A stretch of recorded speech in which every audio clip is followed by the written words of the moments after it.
Ayan na yung alaga kong hito. Ah. Ganda pa lang alagaan ng hito. Hindi siya hindi siya maselan. Ah. 4 na buwan na to. Wala siyang feeds. Wala siyang hindi ko siya binibigyan ng nililipat ko lang siya dito sa may mga tuyong halaman. Oh. Ano.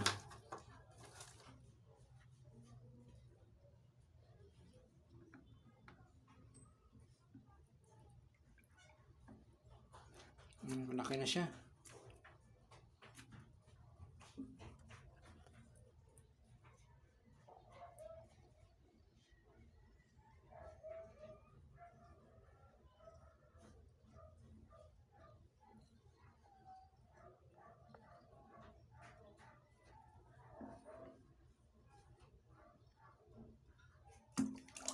Ganda siyang alagaan. At bibigyan ko siya ng lalaki kasi ito eh. Kailangan mayroon siyang partner para dumami sila.